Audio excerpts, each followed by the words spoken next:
talk us through then, nice little segue into why that's so important right now. Yeah. Yeah. This is Yeah, always a why is very that so loaded important right question, everyone. Yeah. now? But why is this important one? It's interesting, Vince, because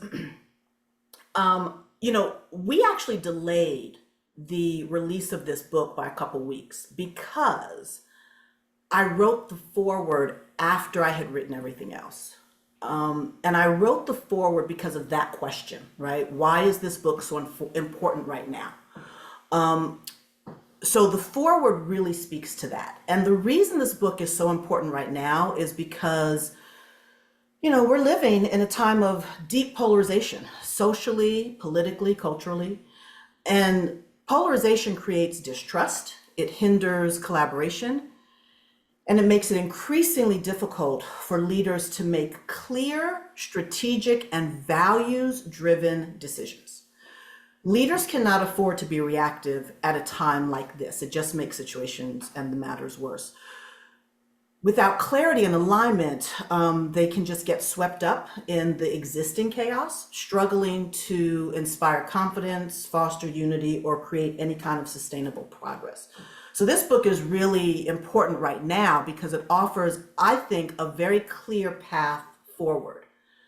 The shift framework equips leaders with the tools to anchor themselves and their organizations in clarity, in purpose, and in intentional action.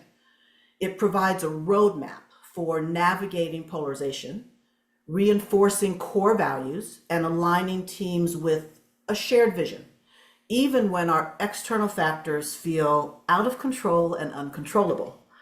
So rather than being paralyzed by division, leaders can use this framework in this book to transform challenges that they're experiencing into opportunities for conscious leadership, right?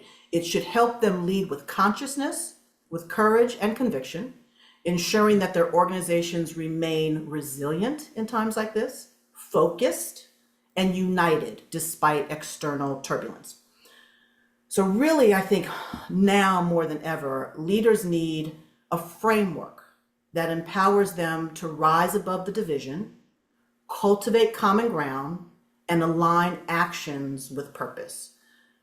Nice. My intention is that this book is that guide. It's not just about surviving uncertainty, it's about thriving in it and using consciousness and courage to lead with integrity in a fractured world. And again, we pushed back the release because I did not realize as I was writing the book and finishing the book that I had to ground the book in our current moment in time. And so when I got that realization, and I actually think, Vince, you gave me that realization. I think because as we were talking about marketing, I think you actually asked me that question, right? I think the question you asked me was why this is right now. And it was Yeah. such a provocative question that I really had not considered as I was caught up in the writing process that I had to take a step back and do that, that intentional pause and reflection and say, wait a minute, why is this the right book right now? So we actually pushed back the Yeah. release so that we could answer that question. So thank you for that. I love that. I love that. And the one thing I will say is, obviously, you can look at any situation around the world right now and go, okay, this book is really relevant there, but it is relevant globally. And I'm a New Zealander. We moved to Australia about 18 months ago, but both New Zealand and Australia need this book right now. I think every single country, every leader needs this kind of book. So I just want to really appreciate you for writing that, Dr. Nicole. Now, before